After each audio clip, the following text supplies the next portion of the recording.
Good morning, everyone. Andrew Douglas here in the Action News 5 digital desk. 9:01 is the time on a Thursday. Taking a live look outside from our High 5 camera downtown. Gorgeous out there, 52 degrees as we get going on this Thursday. Last day of winter, but certainly it's going to feel more like spring here. There's another shot from our High 5 camera outside of our studios here.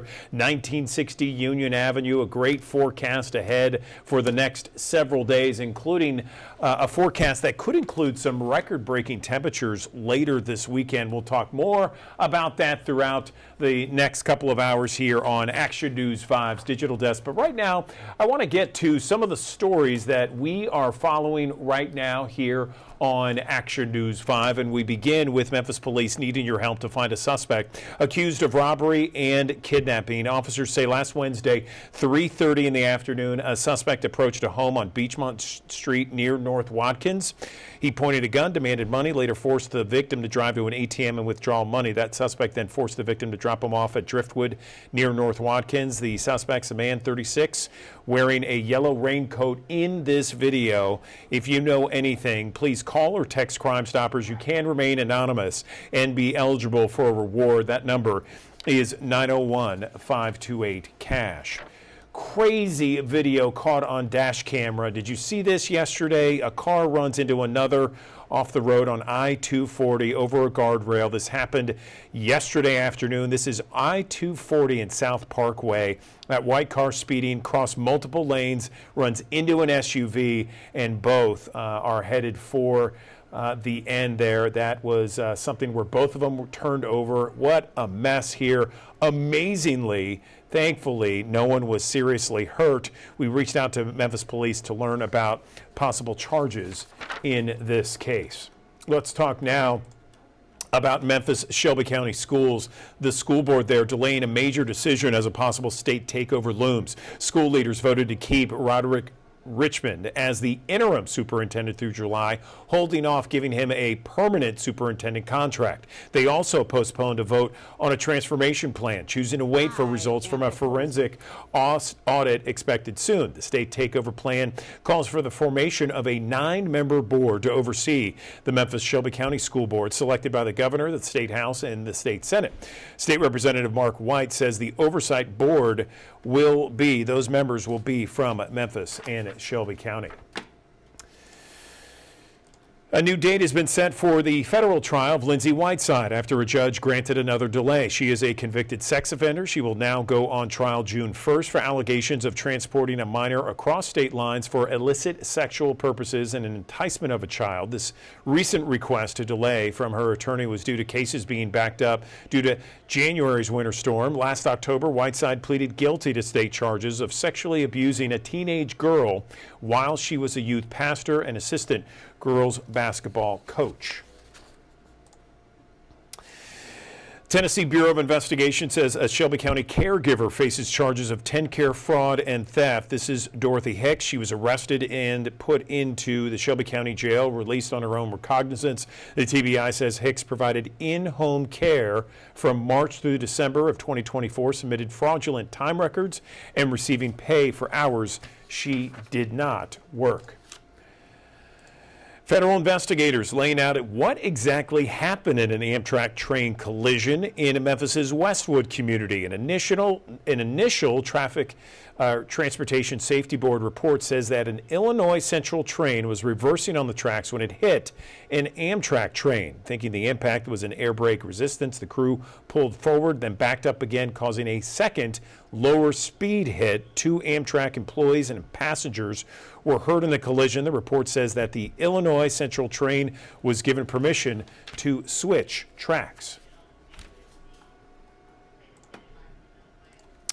Millington firefighters say a man is recovering this morning after he was rescued near the Millington USA Stadium. They say the man fell 30 feet off of a bridge that goes over a creek on Babe Howard Boulevard near Hickory Meadow Road. That man was taken to Regional 1 in non-critical condition.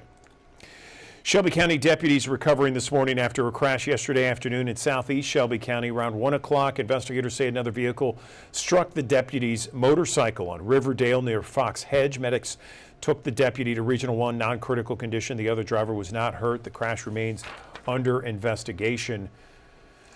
A Memphis police officer also recovering after a crash yesterday afternoon. This one happened in Bartlett. This happened just afternoon at Memphis, Arlington, and Billy Marr roads. MPD says the officer was taken to the hospital also in non-critical condition. The investigation into that crash is ongoing. A bill calling for stronger penalties for hit-and-run drivers making its way through the Tennessee Capitol. The James Bardsley Life Protection Act is named after a 19-year-old who was killed in 2021. He was hit while riding his motorcycle. The driver took off. That driver was later convicted but released after just 1 year in prison. The bill would increase the penalty for hit and run from a Class A misdemeanor to a Class E felony. And if someone dies, it would be upgraded to a Class D felony, which could mean up to 12 years in prison. A House subcommittee passed the bill yesterday. The Senate version is expected to be heard in the coming weeks. Changes coming to SNAP benefits to Tennessee this year. Beginning July 31st, those who get SNAP benefits can no longer purchase certain candies, sodas, and junk food. This comes after the U.S. Department of Agriculture approved waivers for 18 states to ban those items using SNAP benefits. The change does allow the benefits to cover costs of certain foods like rotisserie chicken. According to the Food and Nutrition Service, more than 700,000 Tennesseans receive SNAP benefits. Construction is progressing on the project to widen Summer Avenue in Memphis. TDOT shared this video this week on Facebook showing concrete being poured on the bridge deck. This work's being done over Fletcher Creek. TDOT also replacing the bridge over the Wolf River. Project will widen Summer Avenue to 6 lanes, and the construction expected to be completed in the summer of 2028. A brand new aquatic and recreation center is coming to West Memphis, Arkansas. Construction officially underway. City leaders broke ground yesterday on the year-round facility near Southland Casino and Tilden Rogers Park. Plans call for a swimming facility, indoor basketball, volleyball, pickleball courts, and a dedicated space for youth programs and community gatherings. West Memphis leaders say the facility will be up and running within 2 years. A Hernando woman forced out by weekend storms is getting some help this morning. Earlier this week, Action News 5 introduced you to Virginia Colburn, forced out of her home after storms brought a tree crashing down on both her house and her car. The city has since removed the tree and is covering the cost of her hotel stay while her home remains unlivable. Colburn's daughter has set up a GoFundMe to help rebuild. Donors have already raised more than $400. If you'd like to help, search for this story on our website, actionnews5.com. Someone believes deeply into Christian Brothers University. They are putting $5 million behind it. An anonymous donor handed CBU a transformational cash gift that will launch new programs in artificial intelligence, cybersecurity, aviation, and allied health. With nearly 3 out of 4 CBU alumni choosing to stay in the Memphis area, the university says this type of investment pays dividends far beyond the campus. Friendly reminder for you today, there is free admission at the Memphis Museum of Science and History, known as the Pink Palace. Free admission will be on the 3rd Thursday of every month. Some of the fun exhibits at the museum include exhibits on Civil War and the cotton industry, planetarium, and a dinosaur exhibit. Doors open at 10:30 this morning. They close at 5 o'clock tonight. And March Madness just getting started, but football season is already on the horizon in Memphis. Tickets go on sale tomorrow morning for the Southern Heritage Classic. This year's matchup features the University of Arkansas at Pine Bluff taking on Alcorn State. Simmons Bank Liberty Stadium, it is Saturday, September 12th. It'll be 6 o'clock in the evening. Again, tickets go on sale tomorrow morning at 10. Memphis Grizzlies finally snapped their 8-game losing streak with an upset win over the Denver Nuggets. The game was close, but a strong third quarter was enough for Memphis to win this one, 125-118. 6 Grizzlies scored in double figures, with Ty Jerome leading the way with 21 points. The Grizzlies got their 24th win of the season. They will stay at home for a matchup tomorrow night against the Boston Celtics. Another live look from our High Five camera outside. 56 degrees, 11 minutes after 9. We're back in 1 minute on Action News 5's Digital Desk.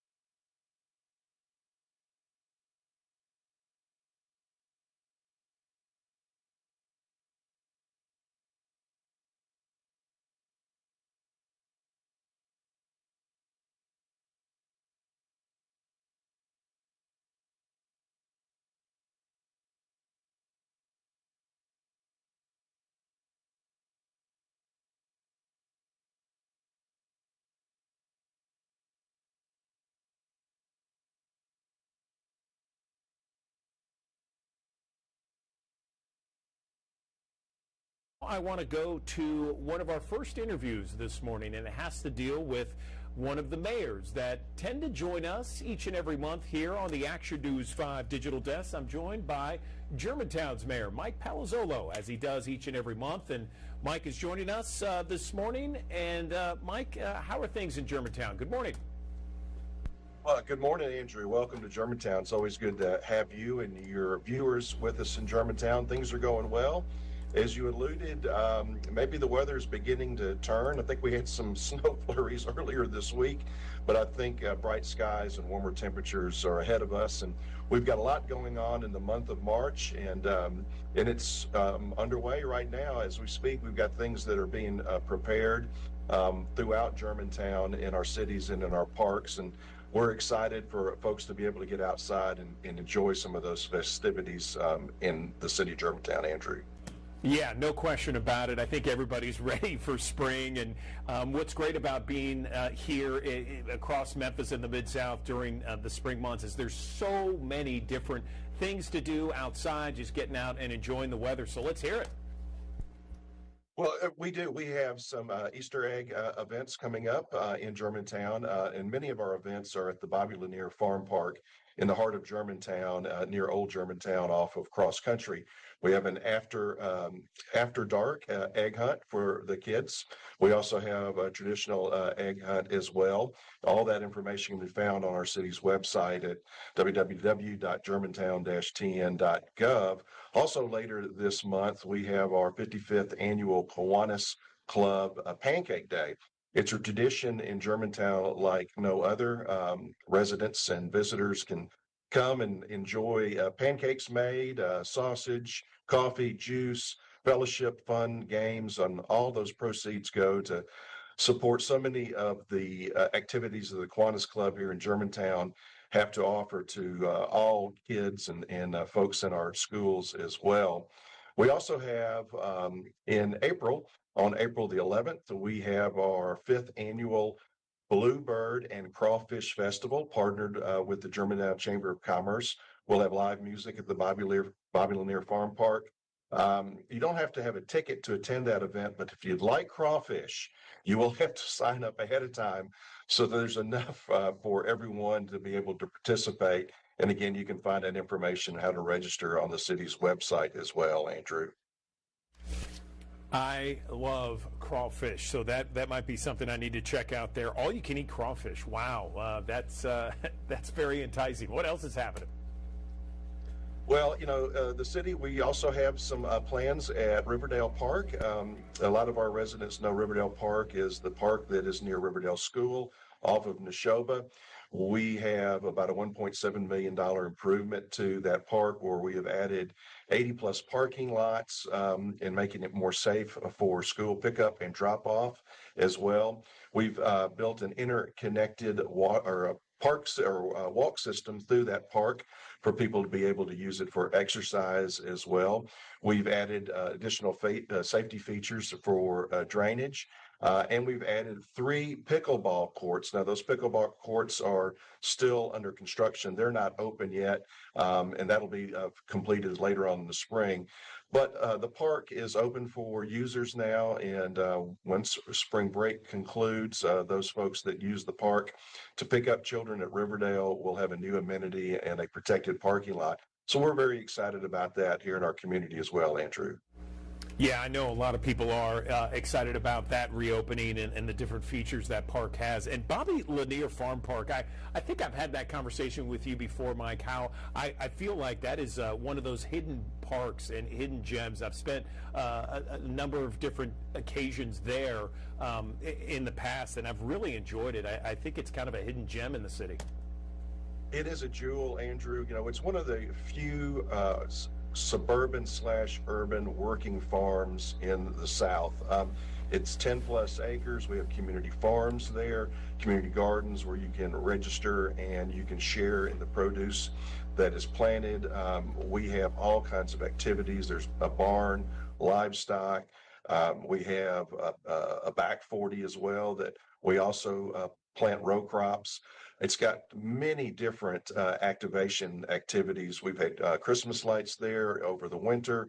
Well, we've had bluegrass, we've had music there, we've had live music, we've had our farmers market there as well over the years, and we've actually programmed that facility for several events this spring. It is kind of not a hidden gem. It's tucked away in the woods. It's hard to see, but GPS will get you there very easily, Andrew. You and I can find it. I know everybody else can. Yeah, oh, absolutely. I can remember a number of years ago, Mike, I was partnered with Erling Jensen and they put on a cooking display at that park. And so that was a thrill for me to be partnered with Erling Jensen, one of the great chefs in our area. Anything else you want to mention before we let you go, Mike? No, we just, we're always open for shopping here in Germantown. Please come and visit us. We are a very hospitable community and we welcome all of those in the Mid-South to come to all of our fine shopping and dining in Germantown. Thank you, Andrew. You got it. And I just want to mention to everybody the Germantown website is germantown-tn.gov for all the various events that you just mentioned on the digital desk. Mike, as always, appreciate you joining us each and every month here on the digital desk. Thank you very much and happy spring to you.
Good morning. Welcome back to the Action News 5 Digital Desk. The Memphis Jewish Community Center is hosting its first ever music festival. It's called Jammin' at the J. It's happening later this month. And joining me now to talk more about that festival, Jonathan McCarter. He is the Cultural Arts Director at the Memphis Jewish Community Center. So, Jonathan, tell me what inspired this music festival. Good morning.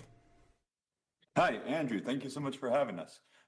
So we are strategically placed on 24 acres out here at the Memphis Jewish Community Center, and spring's coming. We've got this beautiful weather, and so we were like, let's celebrate some Jewish musicians. Now, I want to be clear: this is not a Jewish music festival. It's not klezmer, although there's nothing wrong with a good klezmer band, but this is a celebration of Jewish musicians. We've got three solid acts, three solid lineups. We're starting with Jack Fargo, who Memphis born, grew up here at the Memphis Jewish Community Center, has since moved to LA. He's bringing his band out. They're going to really rock the show. Our middle act is a Memphis staple, Memphis Soul Remedy. You've seen them around at iconic Memphis events like Peabody rooftop parties and things like that. And then our headliner is Avi Kaplan. Avi Kaplan's a three-time Grammy winner. He was an original member of the group Pentatonics, and we're so excited that we were able to secure him and that he's coming out to headline the festival here. That's fantastic. I love it. I mean, it's a little bit of everything for everyone there. Pentatonics, that's a big name we hear about every year too. And then Soul Remedy. I mean, we're talking about Memphis music here at a Memphis festival. Yes. You got to have some of that in there. And then I love it that Jack Fargo as well. So tell us about Sunday, the 22nd, when it's happening, 11 to 4:30, right? Yes. Doors open 11:30. Jack's going on at 12:30. Memphis Soul Remedy will be up at 2, and Avi's going to be up at 3:30. But in and amongst the day, while you're out, we've got some really great food that's going to be out there. We've got a kids zone. We've got some bounce houses, some face painting and activity out there. We've got a slew of good vendors. Born Bloom Jewish Community School is going to be out there with things they've created from the design lab. We've got some candle makers, some crafts, some jewelry, some art. It's going to be it's a whole day. It's a whole fun festival that we've put together that's going to be on, coming up. Not this Sunday, but next Sunday, March 22nd. It sounds fantastic. So let's talk about tickets, how people can get them, and how many people do you expect to have for the festival? Sure. We've got plenty of room. We're sitting at a good number of tickets right now, being about 10 days out from the festival. Tickets, I've seen an uptick in ticket sales, but we've still got space. We're still welcoming patrons. You can go to our website, jccmemphis.org. You can see access to tickets there, or you can call our front desk, 901-761-0810, secure tickets there. You can also get tickets day of, but buying early, it never hurts. Exactly. No, understand that. How much are tickets? Tickets are, well, we've got two price ranges. We've got our community price, which is $30, and membership pricing is $25. That's for 13 and up. If you are 4 to 13, then tickets are $15 and $20, and 4 and under are free. I want to be clear that all of our programming is open to the community. You don't need to be Jewish to come and see the program here. Our membership base is a wide array of Jewish and non-Jewish members, and so we always have community pricing, so that you can come out and see what our programming is all about. Absolutely. That sounds fantastic. Jonathan, amazing stuff here. I can't wait for the concert. It sounds fantastic. Anything else before we let you go? I need to be sure to thank our event sponsors, because there's no way that things like this would happen. So, as I said, the event's presented by Kalman Lazarov Wealth Management. Our other sponsors are Preparedness Consulting Service, Paragon Bank, and the Memphis Jewish Federation. I just want to say it's going to be a great time. Please come out and join us. Let me know if I can provide any additional information. And Andrew, thank you so much for the time today. Thank you, Jonathan McCarter, jamming at the J Music Festival, March 22nd at the Memphis Jewish Community Center. It's going to be a great time. Appreciate it. Thanks for coming on the digital desk, and we look forward to hearing great things and more programs and activities from the Jewish Community Center. Thanks, Jonathan. Thank you.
Good morning, everyone. Welcome back to the Action News 5 Digital Desk. It's time to check in on one of the prettiest places in the entire Memphis Mid-South area. Jenna Harris is at Memphis Botanic Garden right now to talk about tulips at twilight. It sounds like an amazing event for adults, right? Good morning. Good morning. Yeah, we're excited to bring y'all out here and see all of our beautiful tulips that are starting to bloom right now. We have a lot of things going on with our whole season of bloom. Tulips at Twilight is going to be one of those. At the rate the tulips are going, it might be strings in the spring, or, our tulips, Mother Nature is coming in just a little bit earlier than we expected. So right now our tulips are in full bloom. This weekend is going to be a fantastic time to be able to come out and see those. The weather's looking great for that. You can come out, see the tulips in full bloom before we get that little shot of cold weather. There'll still be tulips a little bit later in the spring. But again, we've got all of the different things that are starting to bloom. The great thing about being here in the garden is that every day it's beautiful. It might not be exactly what we expected when we expected it, but there's always something blooming and something looking fantastic out here. It really looks amazing, Jenna. I mean, those tulips just look gorgeous. Tell us exactly where you are at the Botanic Garden. Yeah, so this is what we're calling Tulip Terrace. This is back across from the Japanese garden near our Blecken Pavilion area. And historically, this hillside has been covered with daffodils. A lot of those are already done blooming. They come out a little bit earlier in the spring, in the late winter, early spring. And so this year, as a part of a big celebration of bloom, we've planted tulips all throughout the garden. This is one of the largest concentrations of tulips in the garden is Tulip Terrace. And for tulips at twilight, and they'll be playing beautiful string music as the sun is setting. You can purchase a meal and be able to be here out in the garden, enjoying your dinner and some cocktails while the band is playing the music back here within the. Okay, so this is April 3rd, right? So this is April 3rd from 6 until 8 o'clock? Can you hear me, Jenna? Uh-oh, I think we lost you. There you go.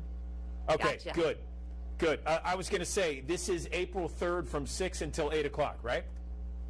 Yes, this is going to be April 3rd. So again, our tulips might be done by that point, but everything else will be blooming and beautiful, and we'll be able to enjoy the garden space as everything is blooming. Right now, we're waiting on those cherry trees to pop. We'll have our cherry blossom picnic coming up here in a couple of weeks, which is one of our favorite times at the garden. It's one of our kind of our kickoff of spring here at the garden, and we'll be able to enjoy that as well. So it's looking like you're going to be able to see everything blooming at one time out here before we hit into those southern favorites with our azaleas and some of the other things that'll be blooming throughout here. And if people want to see just more information on various events that you guys happening throughout the spring and summer months, give us the web address one more time. Yep, you can visit our website at membg.org. You can go on there. That'll have all of the information about all of our upcoming events. We've got our Sunday Garden Club classes. So if you want to learn a little bit more about gardening and how you can make your yard look like this as well, you can come to some of those. And then all of the other things we have coming up and the links for the tickets will be on there as well. Okay, Jenna Harris, appreciate you as always, and the beautiful 96 acres at Memphis Botanic Garden. Thank you so much.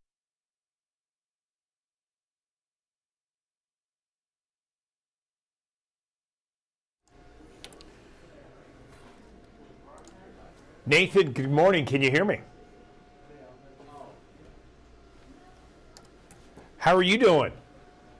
Good. Good, for having good. me. Okay, great. No problem. We got about 35 seconds until we talk, and I just wanted to just say hello. Everything is framed up well, and we'll go from here, okay? Absolutely. Okay. Talk to you in a second. Absolutely.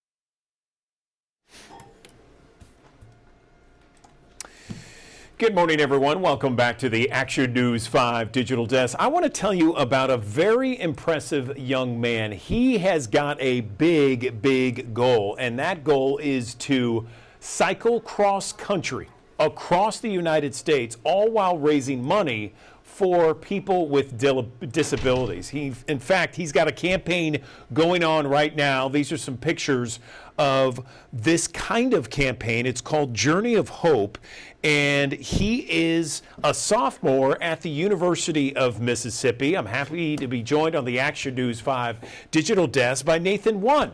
He is someone that is going to cycle cross country later this year, and he is right now trying to raise enough money to not only support his cycling, but raise money for disabilities, people with disabilities. So, Nathan, it's nice to meet you. First off, tell me about this this journey that you're on, this journey of hope, how you're getting started, how it's going right now, and what your goal is. Good morning.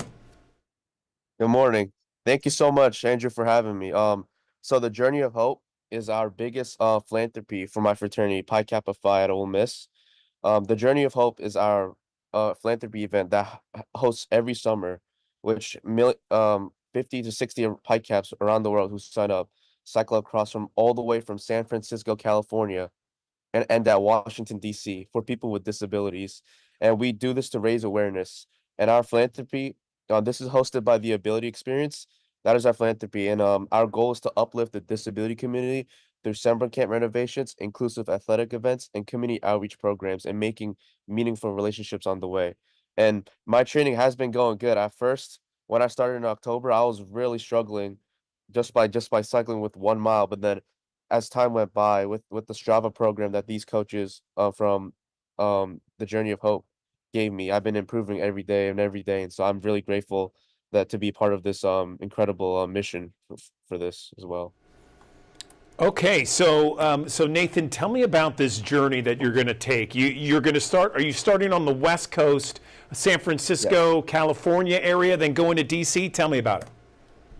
Yes, so it's a 65-day process. It starts around June 5th and it ends in, I believe, August 17th. And we start from San Francisco and we will be going from state to state. So San Francisco, Nevada, Utah, Colorado, Nebraska, Iowa, straight to Chicago, and then down to Washington, D.C. So it's going to be across the world, across the country in a very, very long trip. But I signed up for this and I'm very grateful to be part of this journey as well. Yeah, I can see that. And so these are pictures of previous cross-country treks, is that Yes. right? And then there are some of there, I can see the nation's capital behind one of those fraternity members who've made the trek. There they are starting out there in San Francisco. And so the money raised, where does it go exactly? So the money that we raise goes towards our philanthropy, the Ability Experience. Like I said before, the Ability Experience is a philanthropy where it helps the disability community. So our goal for every biker that is participating is to raise money. And the strategy I've been doing to raise money is I've been going to many organizations, in the news like as well. I've also had the privilege of going to WTVA News as well and sharing this, and going to sorority houses, going to their chapter meetings and asking for donations and promoting this event as well. So this has been a great opportunity to showcase my philanthropy strategies as well. And yes, and so all our money that we collect goes towards the Ability Experience and trying to make a difference for people with disabilities and for the disability community. Okay, and you are trying to raise $30,000 before June, is that Yes. right? Yes, $30,000. Okay, and someone might be watching this right now, because we have thousands of people who watch each and every morning, and they might want to kind of learn more about your experience and where the money raised goes towards, and how they can root you on, Nathan, in this long cross country trek. Where can they go to just kind of see your journey? Absolutely. Thank you so much for asking that. I've been actually posting on my social media, on my reels, about each of my journeys of which organizations I've had the privilege to talk to, especially with you guys as well. And so I've been just following my social media page. I'll keep everyone updated with my Journey of Hope campaign as well. And on my Instagram, I've been uploading, and on my fundraiser page as well, that I will be sent on the link soon. You can click on that, just read about why I'm doing this, and if people want to donate, that'll be amazing as well. Any dollars a privilege. Any dollars, I'm grateful, because it helps not just my fundraiser page, but also to the disability community as well. Tell me what kind of training you have to undergo in order to really be able to experience. I mean, this is a 2-month process. You're going from June to August. You're going to be cycling How many miles? Thousands? Several thousand? What is it? 3 to 4,000 miles, I believe, Whew. is around that. It's a lot. It's a lot. And I've signed up, and that's what I signed up for, and I'm prepared for it and very grateful to be part of it. Okay, great. Anything else before we let you go, Nathan? I can tell that you're very goal-oriented and you're ready to rock and roll this come June. Anything else you want to let our audience know before we let you go? Just thank you so much for having me, and every dollar fuels possibility.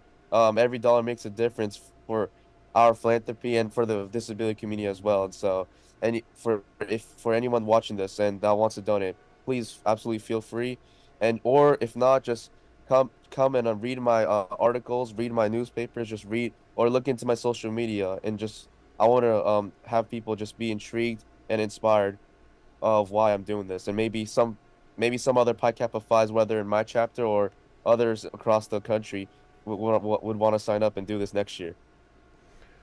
What do you want to do after you graduate, Nathan? Just curious. I'm an entrepreneurship major.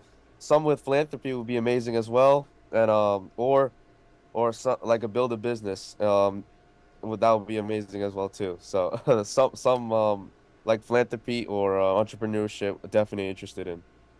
All right, Ole Miss sophomore Nathan One getting ready for his big journey cross country, raising money for people with disabilities. Nathan, a pleasure meeting you. Good luck on your trek and good luck raising funds for a great cause. We appreciate your time on the Digital Desk. Thank you. Absolutely. Thank you so much for having me. Have a great one. You too. All right. Good luck, Nathan. Another live look from our High Five camera there. Downtown Memphis, 56 degrees at 9:38. We're going to talk about your forecast in 1 minute on Action News 5's Digital Desk. Nathan, great job, dude. Thank you so much. Hey, my son he does entrepreneurship. He's a senior there. At Ole Miss as well? Yeah, his name is Nick Douglas. Do you know him? Oh, that's amazing. I definitely heard of his name. Absolutely. Yeah, that's amazing. Yeah. So anyway, good luck. It is a pleasure meeting you. Good luck, and keep us posted on everything. All right. Absolutely. Can I ask a favor one more time? Sure. Is there any chance I can get the copy of this so I can just post to social media saying thank you, Action News 5, and thank you, Andrew, for having me? Absolutely. So this link will be posted later today on our website. All you got to do is go to actionnews5.com. You'll see it on our website. Just Yes. look at the menu, the pull-down menu that says Digital Desk, okay? Yes, absolutely. Thank you so much. You got it. Yeah, have a good one. You too.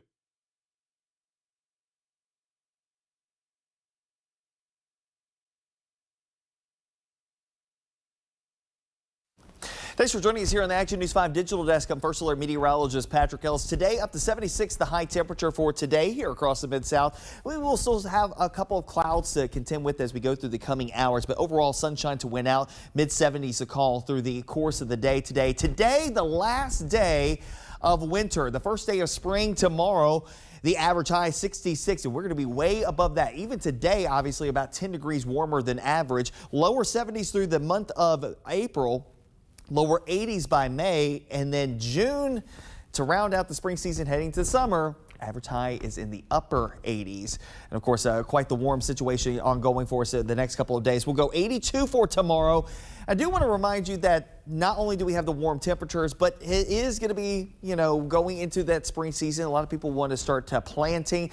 I would say proceed with caution because there's always something that's like right down the line. Right now in the 10-day forecast, not so much, but there could be, never to say that you can't have a freeze or frost later in the season, or at least the beginning portion of spring. Average last freeze, though, here in Memphis is March 19th, which is today. Average last frost, though, where we're flirting with 37, 36 degrees or so, closer to March the 29th. And the latest freeze that we have on record here is on April the 25th.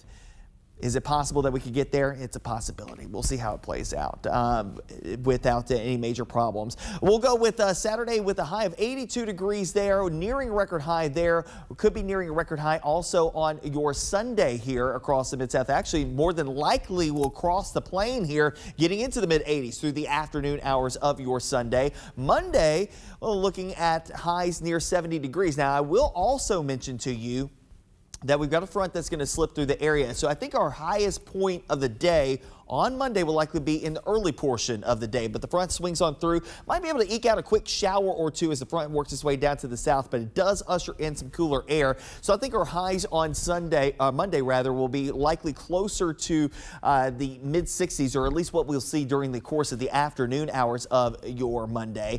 We'll have a mixture of clouds and sunshine on Tuesday. Wednesday looks to be mostly dry, the high 78 there. Generally, as we head towards the tail end of this extended forecast, drier than average conditions expected, especially across the desert Southwest, but it does extend across the lower, much of the lower 48 here. But we do have a chance for a few showers potentially as we head towards your Thursday and Friday. Still running though below average for this time of the year from the rainfall perspective, which we do need here across the Mid-South as we continue to drop deeper and deeper into drought.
Good morning, everyone. Welcome back to the Action News 5 Digital Desk. So how are those New Year's resolutions going? You know, it's March. A lot of times people drop off on all that. You know, the commitment to get healthier, exercise more, eat right. Sometimes it drops off in the month of March. But if you're still hanging in there, well, we've got an idea and certainly a topic to discuss with two people who are in the know when it comes to health, fitness, diet, exercise. I'm joined on the Action News 5 Digital Desk by Samantha Pennington, studio leader, John Broadway, a personal trainer. Both work at Lifetime Fitness in Collierville. Let's talk about nutrition, because I think a lot of people miss that point when we talk about bettering our body and bettering our brain. Nutrition is so important. Oftentimes, some people like to say it's more important than even exercising. Where do you guys stand? Good morning. Morning. Good morning. Yeah, I definitely agree with that point, Andrew. We get members coming in to join. They're always talking about exercise. It's their first priority. But when you think about exercise, that's really maybe a few hours a week, maybe 10 hours a week at max. When we talk about nutrition, we're doing that every day. We're eating multiple times a day, and it's going to help support our energy. It's going to help us recover and perform the best we can. Fantastic. Samantha, do you want to weigh in? Yeah, I always use the analogy, do you take care of your car? Do you get your oil changed? Do you put gas in your car? So I kind of reciprocate that to the body. Right? If you want more energy throughout your day, if you want to feel fueled, not dehydrated, like what are you doing and what are you putting in your body to help yourself live a healthy and happy life every single day and not feel low energy or feel like you are slumming around a little bit? You probably should check into what you're putting into your body to help sustain yourself throughout the day. Yeah, no question about it. It's something when you are dealing with a fine, well-oiled machine, anything that you put into it could either have great benefits or could really put you behind the 8 ball and you could be really lacking. So let's talk about some of those simple ways to fuel not only our body but our brain as well. And feel free to jump in whenever you guys want to talk about an issue. But yeah, let's talk about those elements of fueling both the body and brain. You want to go first? Yeah. Okay. So I think it all really starts with carbs. A lot of times we hear people say we need to cut back on our carbs, but really carbs, we need those for just our body to function properly. You want to probably shoot for about 45% of your calories coming from carbs. So almost half of your calories coming from carbs. And then you want the carbs because you're going to be able to fuel your workout. When we talk about the main fuel source for building muscle, it's going to be your carbs. So if you don't have carbs, kind of like to Samantha's analogy, you're running on empty. We don't want to run on empty when we're trying to build muscle. Yeah. So behind us, we have our protein powder, and it's Build. So in Build, we not only have the protein grams in there, but we also have your essential minerals, vitamins, probiotics, your fiber. So it's really important that in addition to our carbs, which is our energy source, that we're intaking that protein as well to help replenish the breakdown that we create while we're working out. I know sometimes it's hard. It is spring break time. People are going on vacation, but being able to balance pleasure, right, of going out to eat and enjoying yourselves with friends, right, it's all in moderation. And so we discussed a little bit that it's just small changes, right, whether it's you're a little bit more prepared when going on vacation and you bring your protein powder with you, because you might be going to a pizza place on the water at the beach, so being mindful and 1% better every day will help bring yourself to that point of, okay, now I'm eating, healthy almost all the time. So it's those little steps along the way that you're going to want to change before that big impact really occurs. Appreciate both of you weighing in on that. Great, valuable information. Let's talk now about sugar intake. So many of us are trying to do our best to watch sugar. It is in everything. I don't have to tell you that. It is certainly an issue for so many people. So how do we watch it, and how do we reduce that intake? Yeah, so biggest thing that I would say is look at your nutrition labels and track how much added sugar that you're taking in. So those natural sugars are okay to take in, but really it's just like you're looking at double-digit added sugars. You probably want to cut back on those, but also track like your serving size, because you may be eating a bigger portion, multiple servings. So instead of eating 2 servings, 3 servings, let's cut it back to 1, and that way we're in moderation. Another thing too is swapping those foods out for natural sugars. So like fruits, veggies is going to be an easy way to make that transition.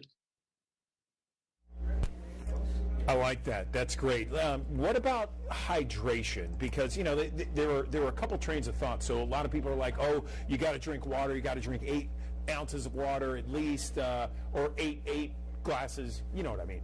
And so the hydration can be an issue. But then there's other people that says, whoa. You need something in that water. You need some sort of electrolytes or salt or whatever. Tell us your best methods. Yeah, so again, behind us, we have our Hydrate. It's sitting on top like a little tier. So I teach a lot of heated classes here at Lifetime. We have, hot yoga and hot Pilates. So in those classes, people are usually sweating a lot amount, and in saunas as well. But what they don't know, it's not only drinking enough water prior that day to your class, but also getting your electrolytes in the day before, so that when you're going in, you're completely hydrated, and then you're hydrating even more after that. Just to your point of sodium, the salt intake, that's going to help replenish way more of that sweat that you have lost in your workouts and in your sauna sessions than just water will. Our Hydrate, we have a bunch of flavors that are very yummy. So anybody can purchase these off the Lifetime shop. Final question before we let you go, and we're wrapping up here. Fiber in diet is very important. What are some easy ways to get that into our diet? Yeah, I think it goes back to just like veggies, whole grains, like just your natural foods. One of the most important things is look at your nutrition label. You want to try to get foods that have dietary fibers like 3 grams, 5 grams. Not only is the benefit of the fiber, but also those foods are more likely to have vitamins and minerals, heavy doses of them. Yeah, and obviously supplementation is really simple to do. You can throw some fiber in your drink, your protein shakes. Our Build protein powder with that all-in-one is going to have some fiber in there as well. But also too, like those natural plant foods, like John was saying, eating your veggies, that little difference that you can change within your nutrition will help your digestive system a lot more than, trying to eat greens all day, every day. So remember, those small little changes that you make will make it easier once we start getting into those long-term goals. As much as I like to see you guys working out on camera, and we've done that in the past, this is a very important conversation as well. So appreciate you guys, Samantha Pennington and John Broadway, coming on the Digital Desk. Valuable information on nutrition for both your body and your brain. We appreciate your time. Thank you.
Good morning. Welcome back to the Action News 5 Digital Desk. The Orpheum Theater Group's downtown campus, so that consists of the Halloran Center, the Orpheum Theater. They're undergoing an exterior renovation that you're going to be seeing more and more of, this revitalization project.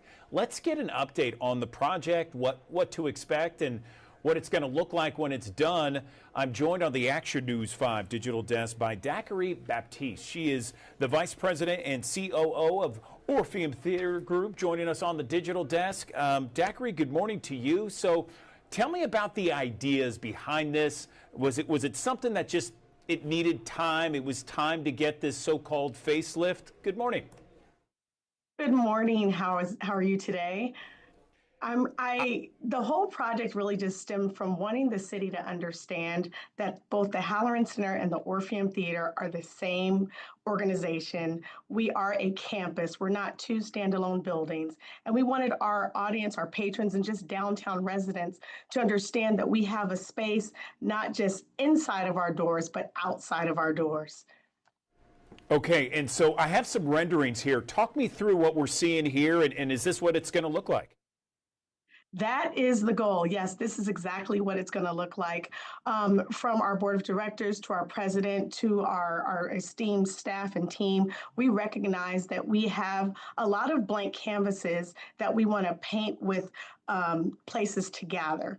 So the Main Street Plaza is going to be phase 1 is what we're calling it. You'll see a huge O that will shape the space.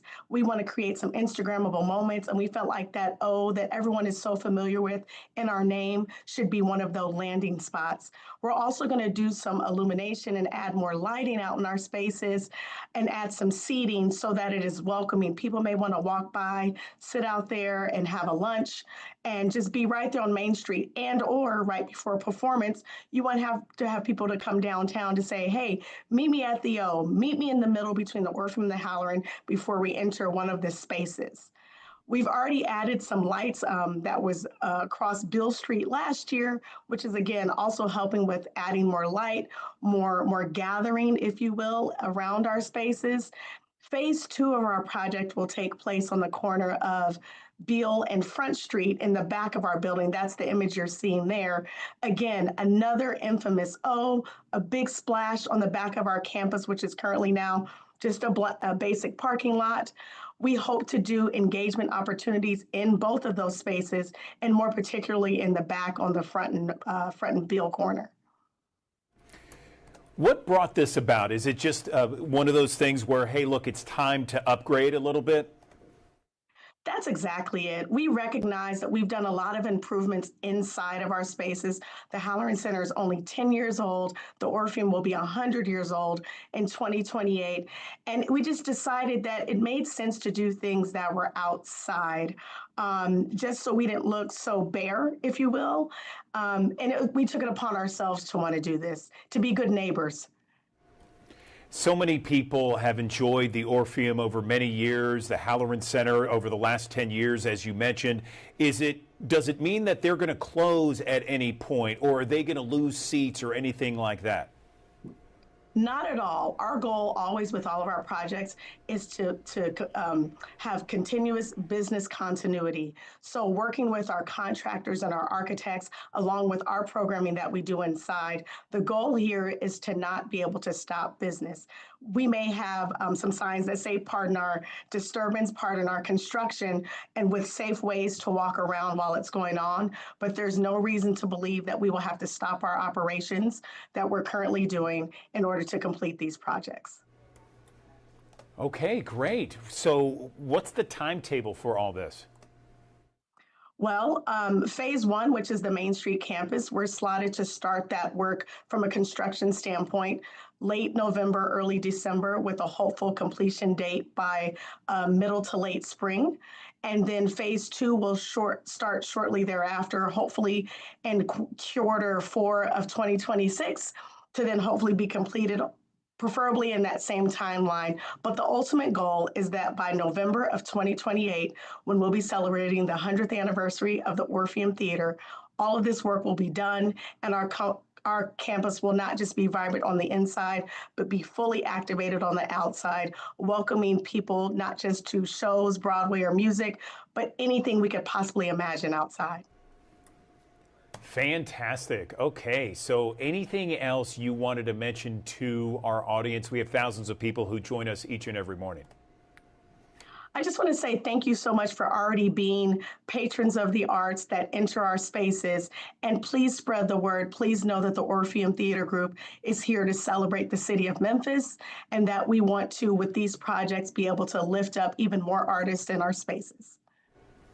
Fantastic. All right, Daiquiri Baptiste, we appreciate you coming on the Digital Desk and telling us about this exciting project that will really transform that whole area, the downtown theater district, if you will, for November 2028, the 100th anniversary of the Orpheum. I love it. Thanks for coming on the Digital Desk. We appreciate your time.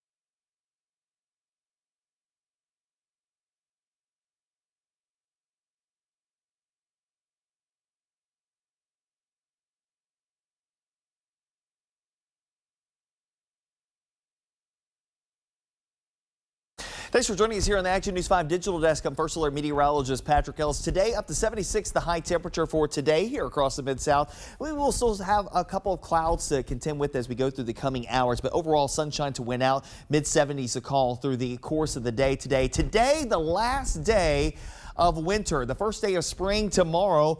The average high 66, and we're going to be way above that. Even today, obviously about 10 degrees warmer than average. Lower 70s through the month of April, lower 80s by May, and then June to round out the spring season heading to summer. Average high is in the upper 80s. And of course, quite the warm situation ongoing for us the next couple of days. We'll go 82 for tomorrow. I do want to remind you that not only do we have the warm temperatures, but it is going to be, going into that spring season. A lot of people want to start planting. I would say proceed with caution because there's always something that's like right down the line. Right now in the 10-day forecast, not so much, but there could be, never to say that you can't have a freeze or frost later in the season, or at least the beginning portion of spring. Average last freeze, though, here in Memphis is March 19th, which is today. Average last frost, though, where we're like flirting with 37, 36 degrees or so, closer to March the 29th. And the latest freeze that we have on record here is on April the 25th. Is it possible that we could get there? It's a possibility. We'll see how it plays out without any major problems. We'll go with Saturday with a high of 82 degrees there, nearing a record high there. We could be nearing a record high also on your Sunday here across the Mid-South. Actually, more than likely will cross the plain here, getting into the mid-80s through the afternoon hours of your Sunday. Monday, well, looking at highs near 70 degrees. Now, I will also mention to you that we've got a front that's going to slip through the area. So I think our highest point of the day on Monday will likely be in the early portion of the day, but the front swings on through. Might be able to eke out a quick shower or two as the front works its way down to the south, but it does usher in some cooler air. So I think our highs on Monday will be likely closer to the mid 60s, or at least what we'll see during the course of the afternoon hours of your Monday. We'll have a mixture of clouds and sunshine on Tuesday. Wednesday looks to be mostly dry. The high 78 there. Generally, as we head towards the tail end of this extended forecast, drier than average conditions expected, especially across the desert Southwest, but it does extend across the lower, much of the lower 48 here.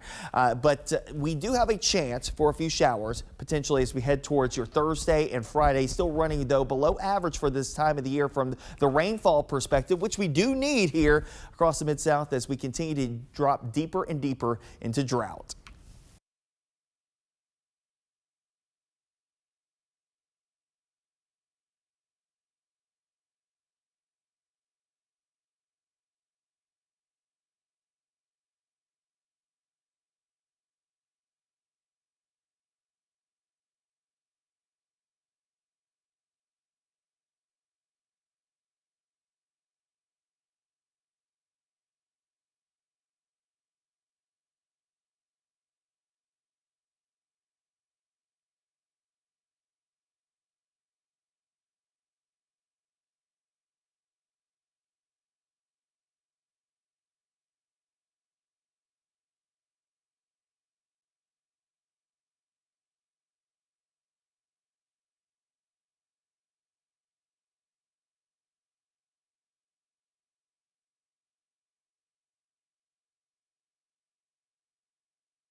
Good morning, everyone. Welcome to the Action News 5 Digital Desk on this Wednesday morning. It is March 18th. Taking a live look outside from our High 5 camera. Much warmer today, 46 degrees as you get going. Some cloud cover out there, as you can see. That's another live look from our High 5 camera downtown, but you'll notice blue sky there trying to creep through. We'll be talking more about the forecast throughout the morning here on Action News 5's Digital Desk. But right now, I want to go to one of our first interviews this morning, and it has to deal with one of the mayors that tend to join us each and every month here on the Action News 5 Digital Desk. I'm joined by Germantown's Mayor Mike Palazzolo, as he does each and every month. And Mike is joining us this morning. And Mike, how are things in Germantown? Good morning.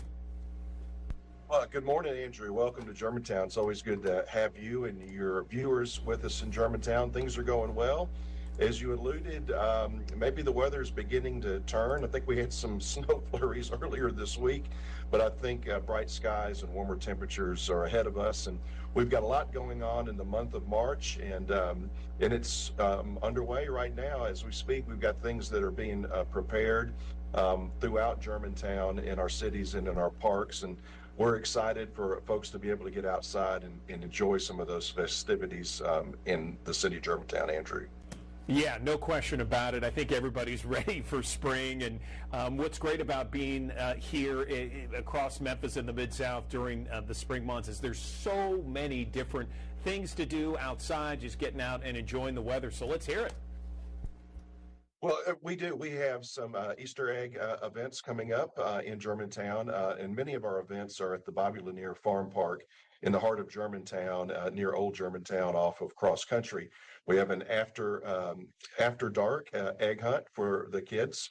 We also have a traditional egg hunt as well. All that information can be found on our city's website at www.germantown-tn.gov. Also, later this month, we have our 55th annual Kiwanis Club Pancake Day. It's a tradition in Germantown like no other. Residents and visitors can come and enjoy pancakes made, sausage, coffee, juice, fellowship, fun, games, and all those proceeds go to support so many of the activities of the Kiwanis Club here in Germantown have to offer to all kids and folks in our schools as well. We also have in April, on April the 11th, we have our 5th annual Bluebird and Crawfish Festival, partnered with the Germantown Chamber of Commerce. We'll have live music at the Bobby Lanier Farm Park. You don't have to have a ticket to attend that event, but if you'd like crawfish, you will have to sign up ahead of time so there's enough for everyone to be able to participate. And again, you can find that information, how to register, on the city's website as well, Andrew. I love crawfish, so that might be something I need to check out there. All you can eat crawfish. Wow, that's very enticing. What else is happening? Well, the city, we also have some plans at Riverdale Park. A lot of our residents know Riverdale Park is the park that is near Riverdale School off of Neshoba. We have about a $1.7 million improvement to that park, where we have added 80 plus parking lots and making it more safe for school pickup and drop off as well. We've built an interconnected walk system through that park for people to be able to use it for exercise as well. We've added additional safety features for drainage. And we've added 3 pickleball courts. Now, those pickleball courts are still under construction. They're not open yet, and that'll be completed later on in the spring. But the park is open for users now, and once spring break concludes, those folks that use the park to pick up children at Riverdale will have a new amenity and a protected parking lot. So we're very excited about that here in our community as well, Andrew. Yeah, I know a lot of people are excited about that reopening and the different features that park has. And Bobby Lanier Farm Park, I think I've had that conversation with you before, Mike, how I feel like that is one of those hidden parks and hidden gems. I've spent a number of different occasions there in the past, and I've really enjoyed it. I think it's kind of a hidden gem in the city. It is a jewel, Andrew. It's one of the few suburban/urban working farms in the South. It's 10 plus acres. We have community farms there, community gardens where you can register and you can share in the produce that is planted. We have all kinds of activities. There's a barn, livestock. We have a back 40 as well that we also plant row crops. It's got many different activation activities. We've had Christmas lights there over the winter. We've had bluegrass. We've had music there. We've had live music. We've had our farmers market there as well over the years. And we've actually programmed that facility for several events this spring. It is kind of not a hidden gem. It's tucked away in the woods. It's hard to see, but GPS will get you there very easily, Andrew. You and I can find it. I know everybody else can. Yeah, oh, absolutely. I can remember a number of years ago, Mike, I was partnered with Erling Jensen, and they put on a cooking display at that park, and so that was a thrill for me to be partnered with Erling Jensen, one of the great chefs in our area.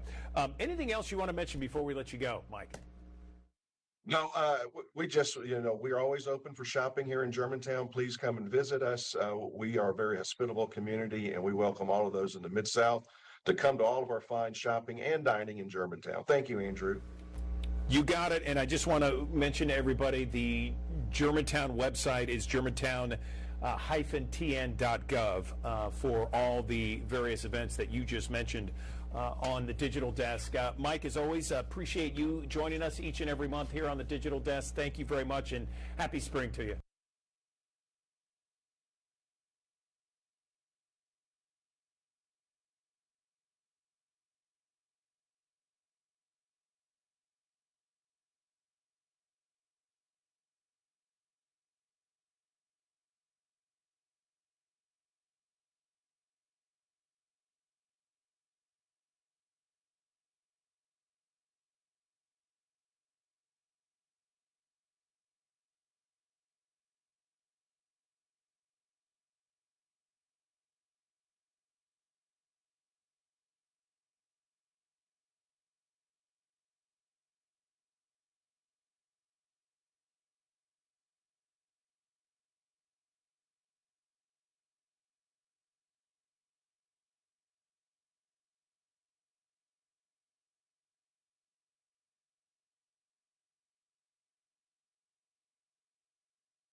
Good morning, everyone. Welcome back to the Action News 5 Digital Desk. I'm Andrew Douglas. Let's talk about the relationship between high blood sugar and heart disease. To talk more about this issue, I'm joined on the Action News 5 Digital Desk by Dr. Harbinger Singh.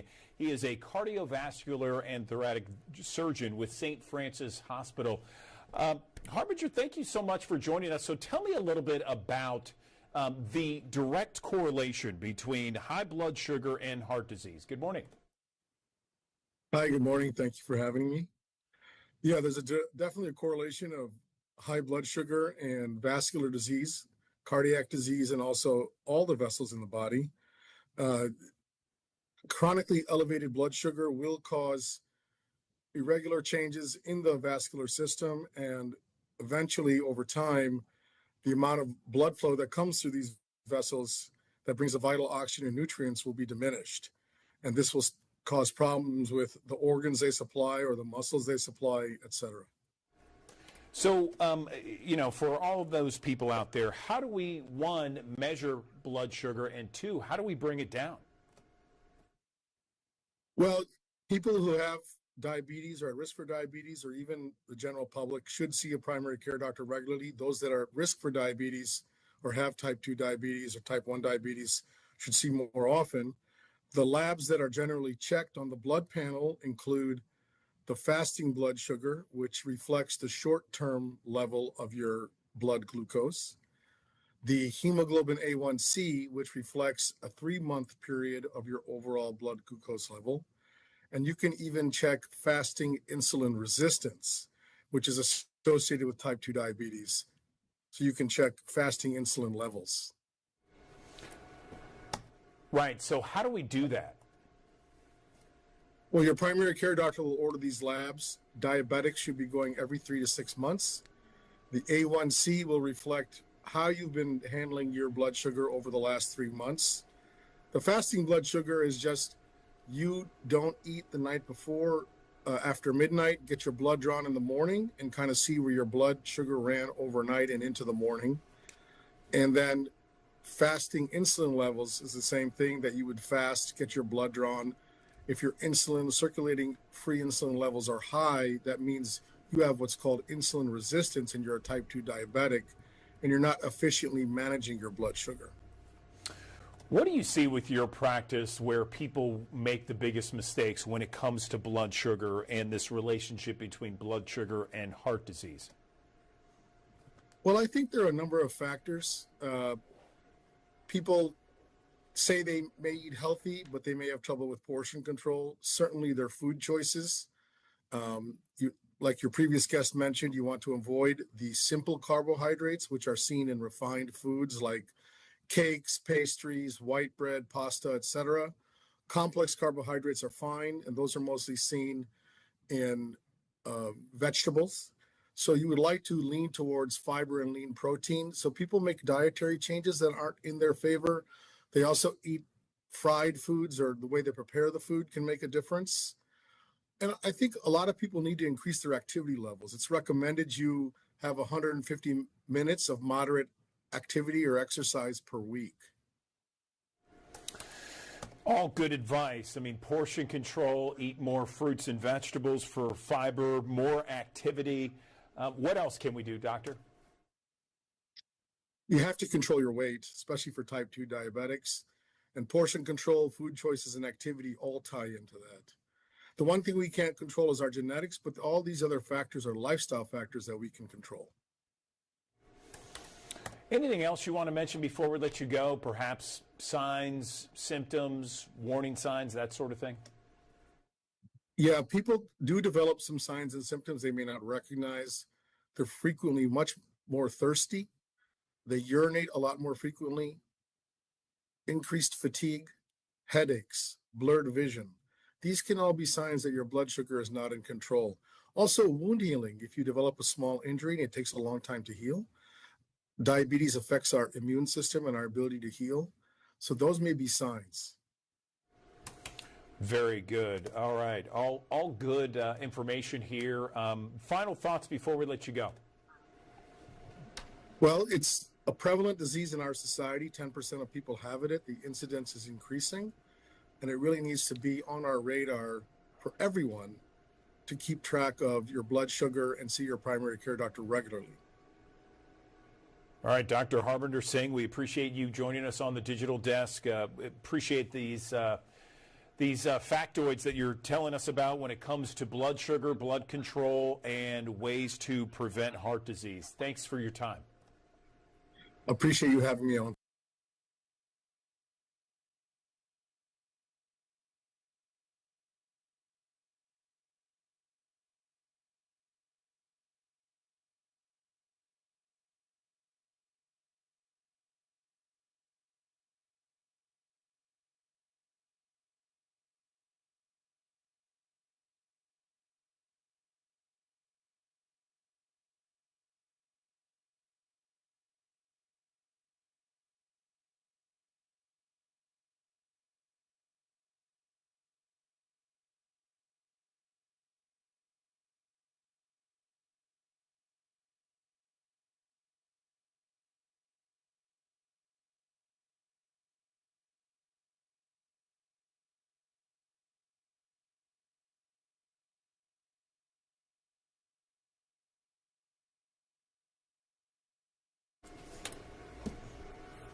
Good morning, everyone. Welcome back to the Action News 5 Digital Desk. In 2026, the Overton Park Shell will turn 90 years old. Yeah, this is the 90th anniversary of that historic shell, the Overton Park Shell. So many concerts, so many great memories across many generations.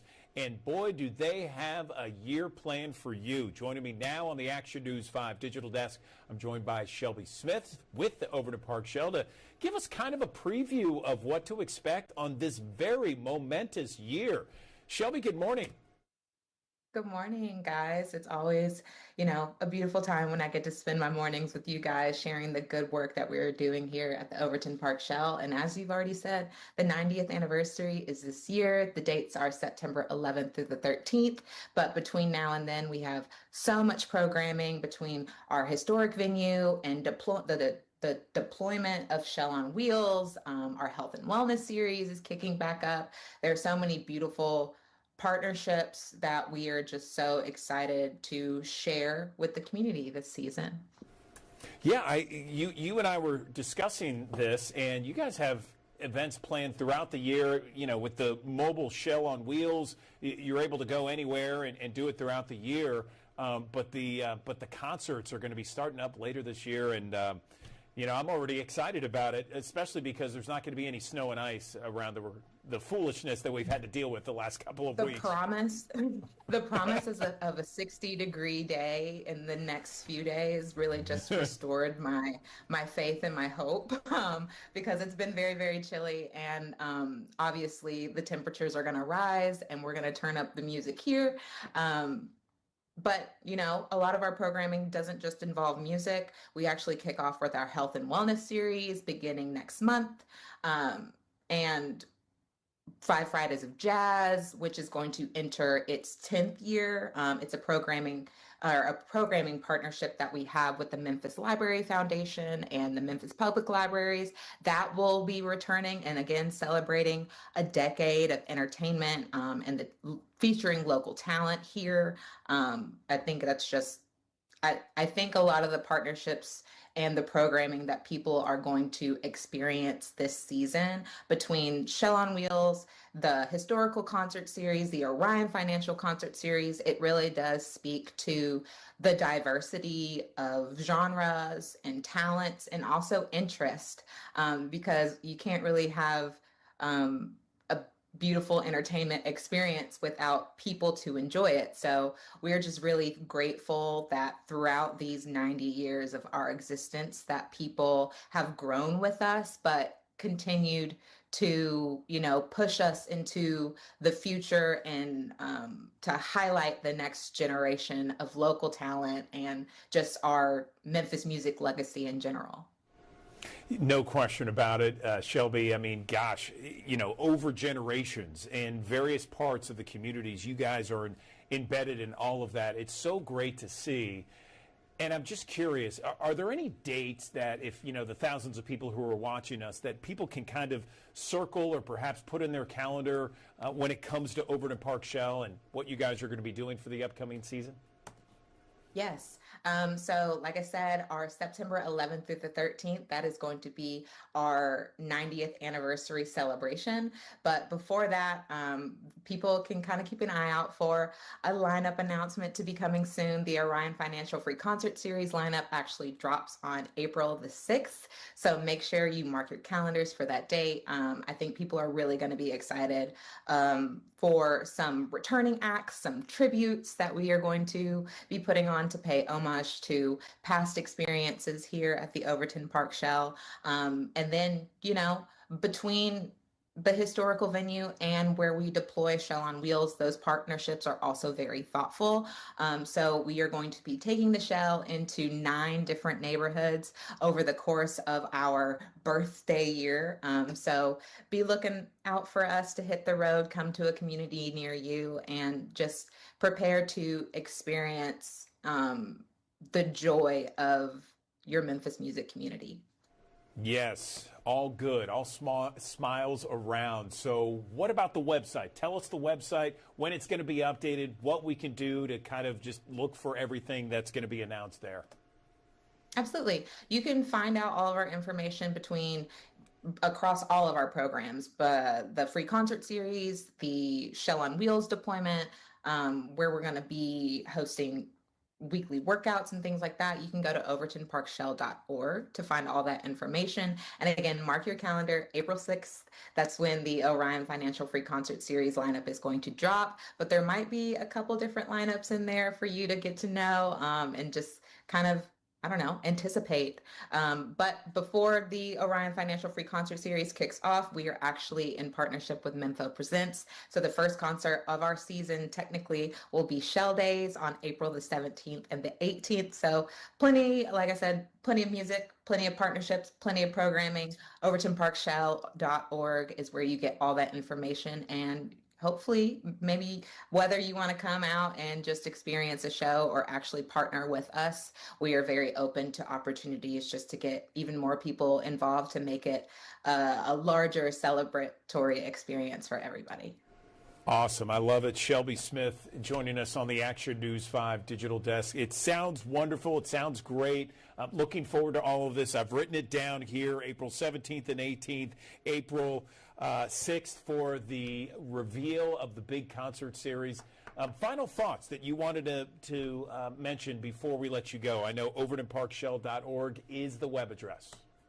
Yes. I guess final thoughts would be the arts community here is booming between music, actual, sculpture, art, like across the art or the creative community. Memphis is really thriving right now. We are so excited for our partners over at the Metal Museum to move in. We're very excited to see the next era of the Brooks as it moves downtown. There are so many amazing venues and studios doing incredible work. I know a lot of people watched the Grammys over this past weekend, and Memphis was a highlight for many people, and just embrace what's going on in the city, and just be prepared for a future of more entertainment opportunities. Memphis is on the come up, so just be on the lookout for us.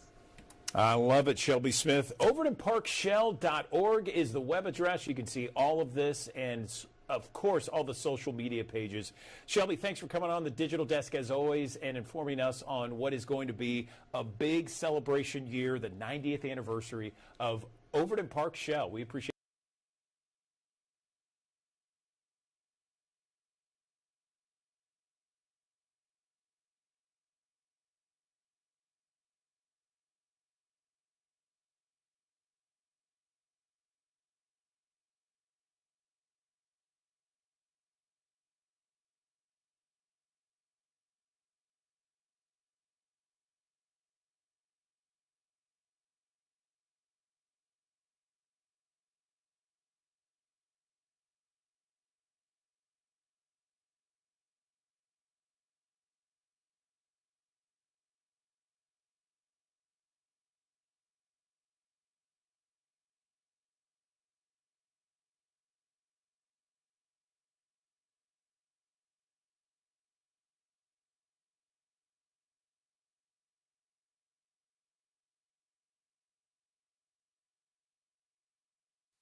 Thanks for joining us here on the Action News 5 Digital Desk. I'm First Alert meteorologist Patrick Ellis. Today up to 76, the high temperature for today here across the Mid-South. We will still have a couple of clouds to contend with as we go through the coming hours, but overall sunshine to win out. Mid-70s to call through the course of the day today. Today, the last day of winter, the first day of spring tomorrow. The average high 66, and we're going to be way above that. Even today, obviously about 10 degrees warmer than average. Lower 70s through the month of April. Lower 80s by May, and then June to round out the spring season heading to summer. Average high is in the upper 80s. And of course, quite the warm situation ongoing for us the next couple of days. We'll go 82 for tomorrow. I do want to remind you that not only do we have the warm temperatures, but it is going to be, going into that spring season. A lot of people want to start planting. I would say proceed with caution because there's always something that's like right down the line. Right now in the 10-day forecast, not so much, but there could be, never to say that you can't have a freeze or frost later in the season, or at least the beginning portion of spring. Average last freeze, though, here in Memphis is March 19th, which is today. Average last frost, though, where we're like flirting with 37, 36 degrees or so, closer to March the 29th. And the latest freeze that we have on record here is on April the 25th. Is it possible that we could get there? It's a possibility. We'll see how it plays out without any major problems. We'll go with Saturday with a high of 82 degrees there, nearing a record high there. Could be nearing a record high also on your Sunday here across the Mid-South. Actually, more than likely will cross the plain here, getting into the mid-80s through the afternoon hours of your Sunday. Monday, looking at highs near 70 degrees. Now, I will also mention to you that we've got a front that's going to slip through the area. So I think our highest point of the day on Monday will likely be in the early portion of the day, but the front swings on through. Might be able to eke out a quick shower or two as the front works its way down to the south, but it does usher in some cooler air. So I think our highs on Monday will be likely closer to the mid-60s, or at least what we'll see during the course of the afternoon hours of your Monday. We'll have a mixture of clouds and sunshine on Tuesday. Wednesday looks to be mostly dry. The high 78 there. Generally, as we head towards the tail end of this extended forecast, drier than average conditions expected, especially across the desert Southwest, but it does extend across the lower, much of the lower 48 here. But we do have a chance for a few showers potentially as we head towards your Thursday and Friday. Still running though below average for this time of the year from the rainfall perspective, which we do need here across the Mid-South as we continue to drop deeper and deeper into drought. Good morning, everyone. Welcome back to the Action News 5 Digital Desk. If you're like me, if you're like most Mid-Southerners, you are so happy there's no more snow and ice anywhere on the ground. I don't care if it rains. I don't care if it's 85 degrees already. It just isn't. We're just not dealing with any snow and ice. I don't know what the machine's working on as a mind of its own. But let's bring in Jalen Suchek on the Action News 5 Digital Desk to talk about some amazing events that really kind of help us usher in the spring season. Jalen, good morning. Yes, I am with the same sentiment with you. I'm over the cold weather, and it just feels amazing, which is great because we're going to be spending a lot of time outdoors this month. I love it. I love it. And, you know, you're highlighting some of the prettiest areas in the city of Memphis. Let's go. Yeah, so the first, I don't know if people are super aware of this, but 2026 is going to be just a really huge year for arts and culture in Memphis. We have a lot of really exciting openings. We have, Memphis Art Museum at the end of the year. The Metal Museum will be opening in the fall. Legacy Building at National Civil Rights Museum.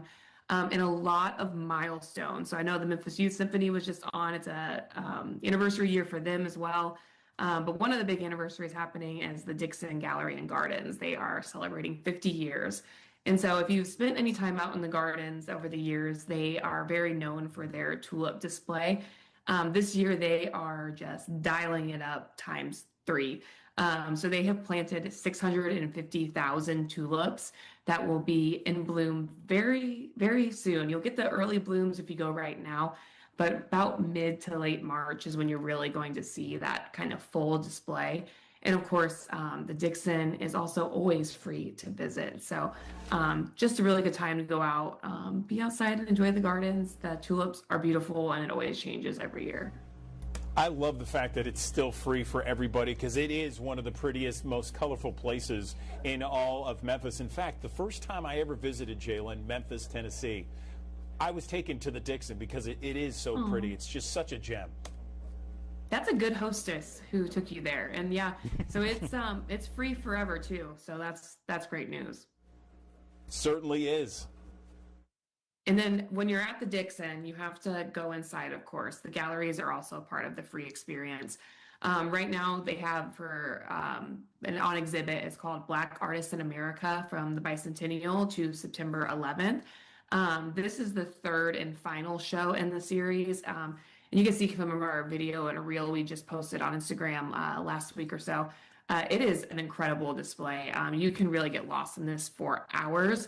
And it's going to be on display from now through March 29th. It features 50 works by different artists, including Ramir Bearden, Elizabeth Catlett, Ernie Barnes. He is the artist heavily featured on the show Good Times, if you're familiar with that.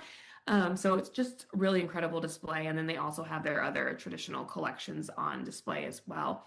And then another piece to this is because they are celebrating the 50th anniversary, they have an interactive gallery. It's called Meet the Dixons. So it'll tell the story essentially of how the gardens came to be and the couple, which is Margaret and Hugo Dixon. But they're a little bit about their story, and that will be on display through May 31st.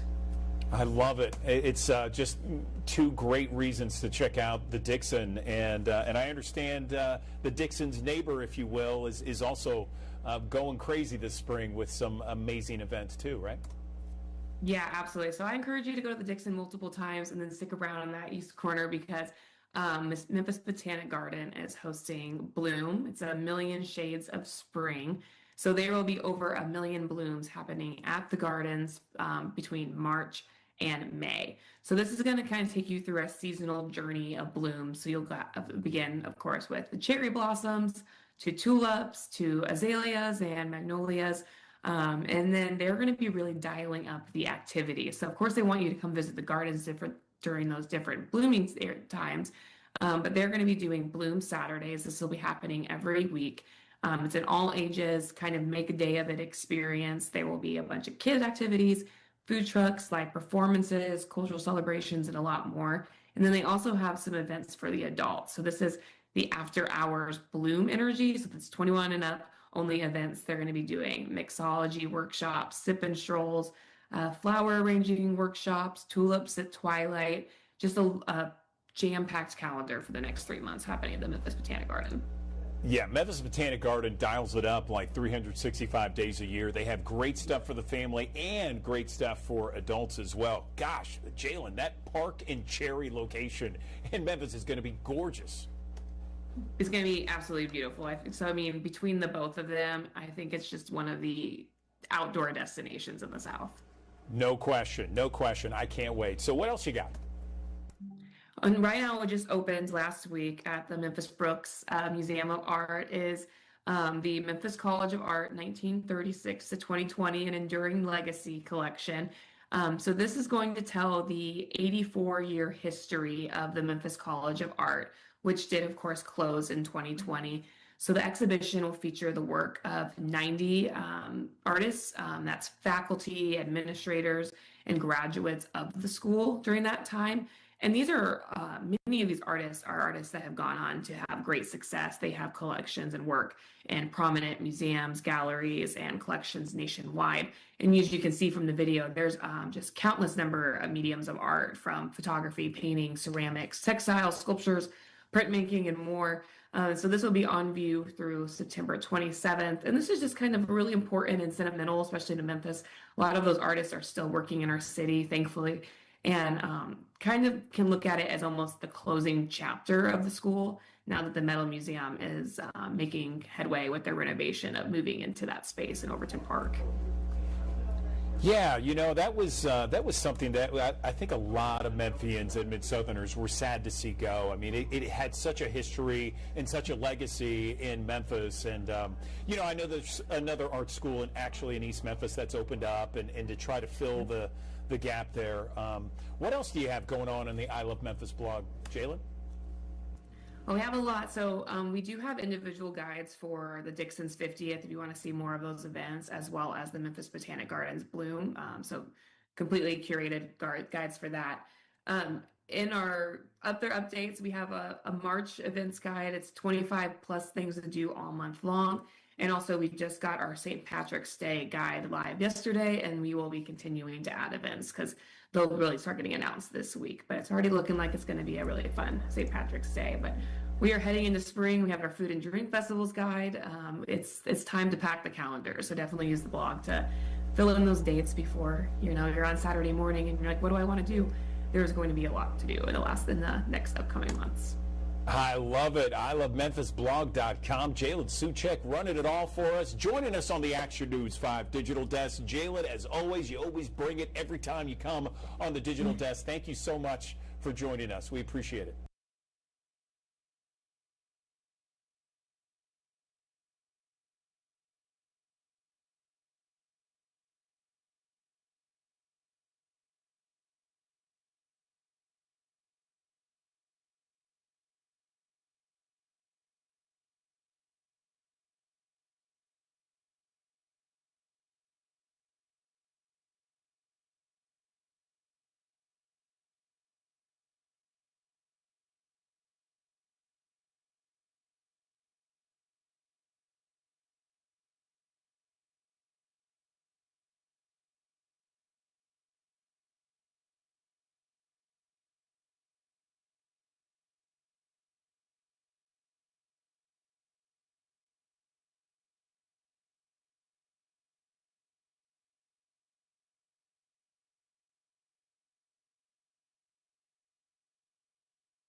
Good morning. Welcome back to the Action News 5 Digital Desk. Well, there is a new series with someone very familiar to you, Mike Wolfe. He is American Picker star on the History Channel, and he's got a new series celebrating America's rarest collectibles and iconic stories.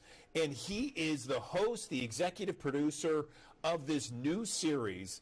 He is someone that most people recognize searching for hidden treasures, American Pickers. I'm sure that you have heard this story as an ultimate treasure hunter. And joining me on the Action News 5 digital desk from as far away as Nashville, Tennessee, he is with us now talking about his new series and his adventures in Memphis. Mike, it's great to meet you. Tell me a little bit about yourself and your adventures in Memphis. Good morning. Well, oh man, I appreciate the opportunity. We are still airing American Pickers. That show has been on for 16 years now.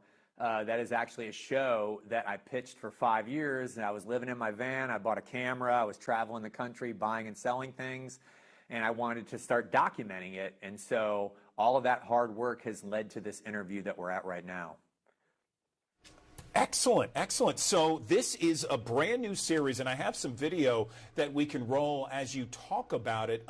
Tell me a little bit about how this series differs from what's currently on the air for the last 16 years on the History Channel, Mike. Okay, so it's different and it's similar in the respect. So there's a high level of storytelling on this show, just like there is on American Pickers. You're not going to see me actually pick anything, though. You're going to see me introducing pieces. We're going to cut to a reenactment. We're going to cut to an expert, and then I'm going to do the out. I'm going to do what they call wraparounds. But I was involved in picking these stories that we're talking about. It's exciting to me because we're talking about American history, which is the history of all of us, and I think that's important for us to still dive into. I agree, and I'm looking at it right now. It looks really cool, seeing some vintage things. Can you talk about some of the things that that you'd like to, that you guys are going to highlight on this new series? This episode that you're showcasing here is transportation related. It talks about the Batmobile. It talks about James Bond's car. It talks about a 1908 Harley that was discovered in a barn in Wisconsin. It talks about James Dean's car. But that's just one episode. Each episode is themed. There's 8 episodes. So we're going to be talking about anything from space-related stuff to electronics to sports-related things. There's just a huge gamut of what we're covering on the show. But the exciting thing about this show is we're talking about how it was found, who found it, and then we're showing what it realized at the end of each piece.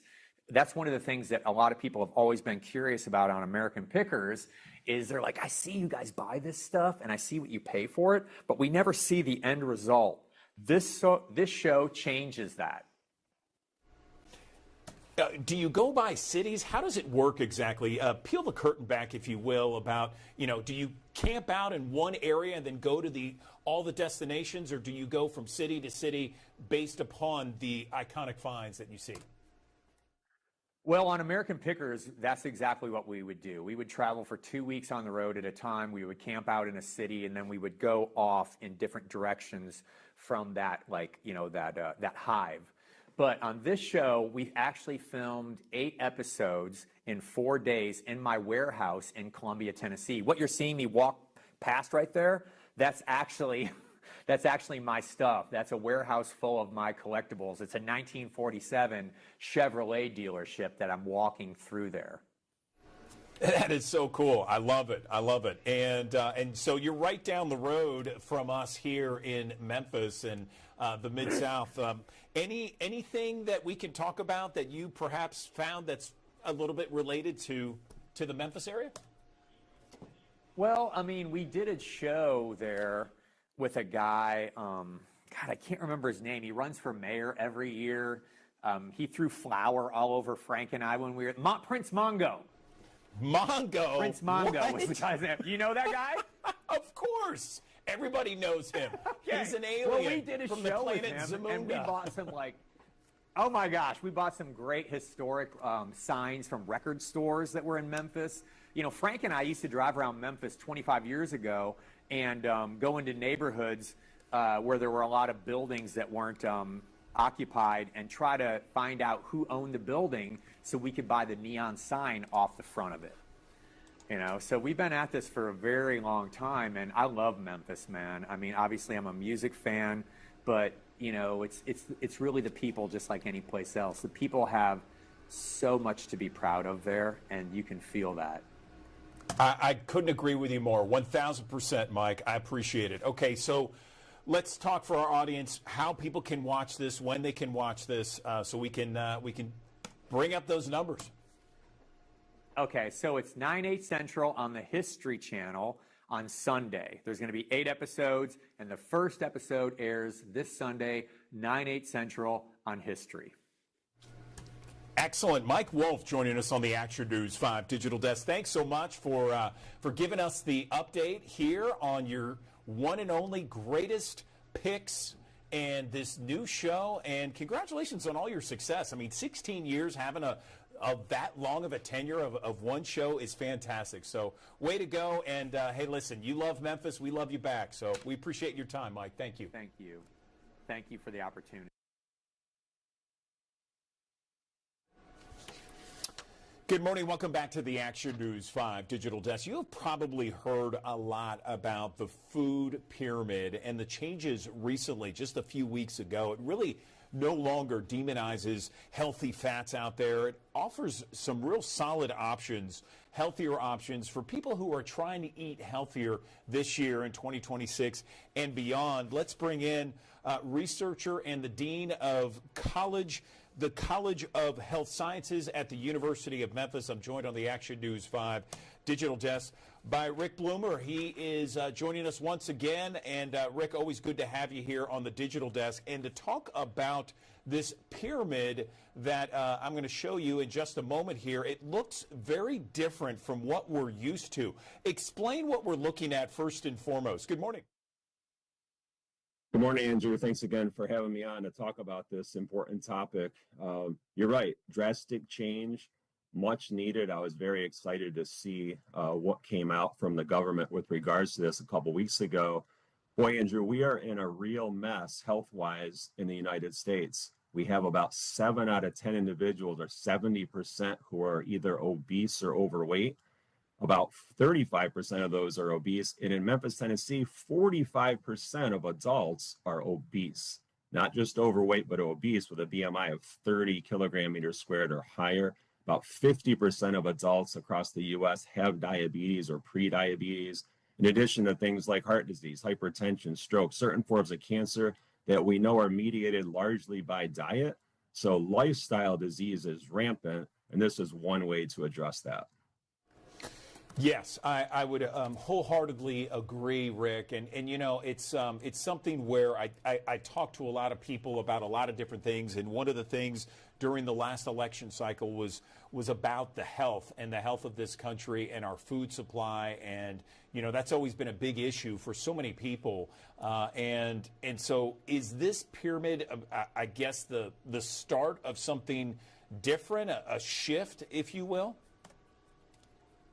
Yeah, I think the reality is there are many things, of course, that lead to some of those issues I talked about earlier with regards to lifestyle, these physical activity, structured exercise, regular quality nightly sleep, stress reduction, and then, of course, the food that is going into the person's body on a regular basis. So this is one way to address it. It's not the only way, but it is one. We do, of course, need more education. The reality is only probably about 15 to 40% of people pay any attention to dietary guidelines that are put forth by their government. That's what the evidence would support. So we're not certain as to how many individuals are simply changing what they're doing based on the guidelines, but I think this is a good start. We need to do more education. We need to teach people what this really means. And then more importantly, how do they incorporate it into their trips to the grocery store and in the kitchen at home? Okay, so let's look at the graphic one more time here, the dietary guidelines for Americans, and talk us through what we're looking at. Yeah, so the main shift is the focus is what I like is eat real food. I like the tagline, eat real food. What they're trying to do is they're trying to steer people away from eating highly processed foods and also trying to steer people away from eating foods that have lots of added sugar. So you can see at the top here, their main focus is a diet that consists primarily of proteins. And those would be generally, you see the steak there, but of course, lean meat, you see the turkey as well. I would generally recommend lean cuts of turkey, of red meat, and then of chicken, fish, things of that sort. And then lots of fruits and vegetables, healthy oils, nuts, and seeds. Those would be essentially the basics in the program, and then relatively sparingly with the starchy carbohydrate. Adding beans and things of that sort, I think, are favorable as well. They didn't put a lot of emphasis on that. I think that's one of the things they could have done a little bit better of a job at, is adding beans and then making specific recommendations for dietary fiber. But the reality is, in terms of adopting the approach, shop the perimeter of the grocery store. When you go into the store, you stay around the edges, you get your vegetables, your fruits, your lean cuts of meat, your dairy, and then very sparingly in the aisles. And that would be basically frozen fruits and vegetables, nuts, seeds, and healthy oils, and then possibly quinoa, maybe some oats, some barley, some brown rice, things of that sort. If people were to do that, they'd have a very healthy diet. You know, I appreciate that. Appreciate you kind of outlining what that pyramid looked like and some of the other issues involved. Something else I wanted to bring up with you, Rick, is, you know, so I take family trips from time to time throughout the year. And when we go overseas, particularly Europe, you know, for some reason, the food just feels and tastes fresher or healthier, because when we come back to the U.S., I don't know what it is. I don't know if it's glyphosate. I think I'm saying that right. But there's things in the food system here that I feel like hold us back as a country of having all natural, wonderful food that we can see in other countries, because some things are outlaws in other countries that should be outlawed here. Can you help me out with this? I'm still puzzled by it. Well, you're exactly right. There are certain things that are not allowed overseas in certain areas, and they are allowed here as additives in food.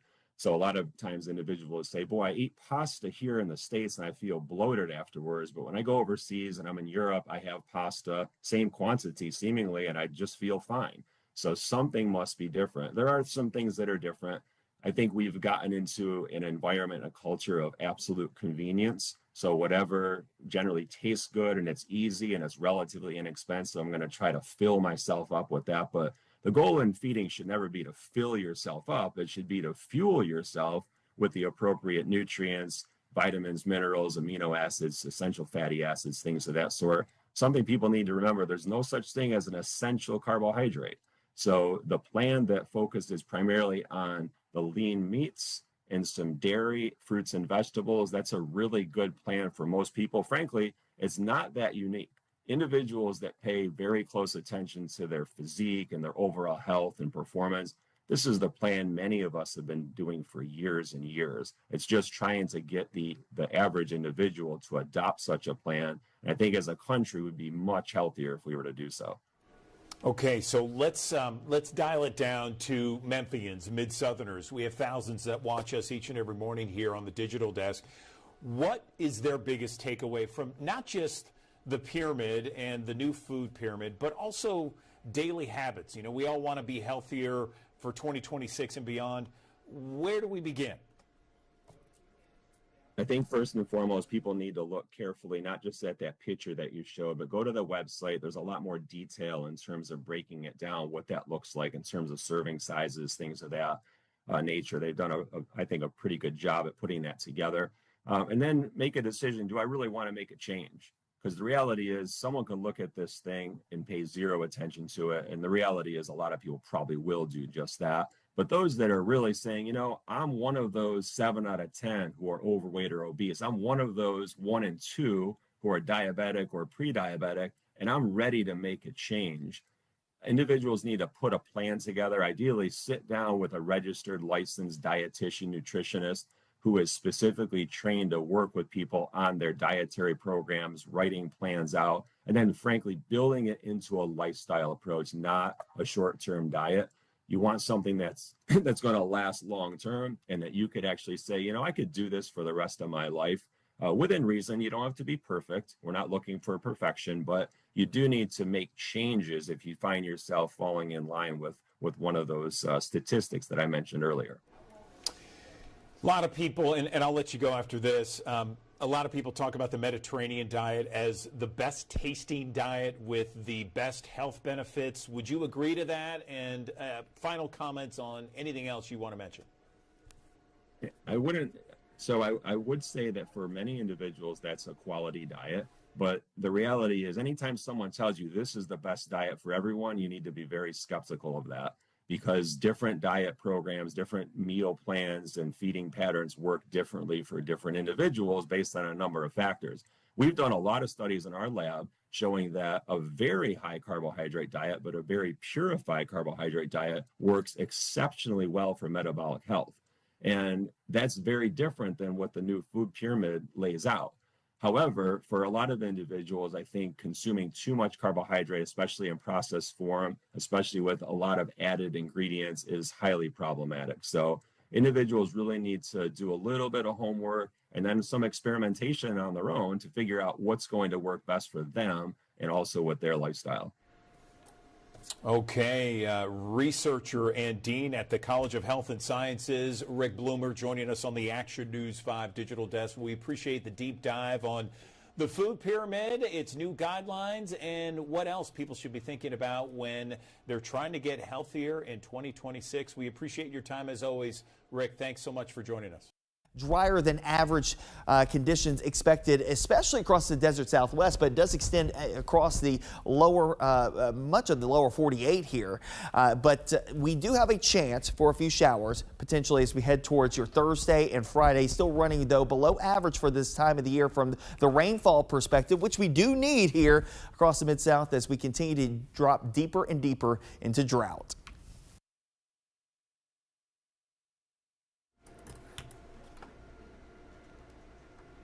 All right, that does it for us here. Join us on the Action News 5 digital desk.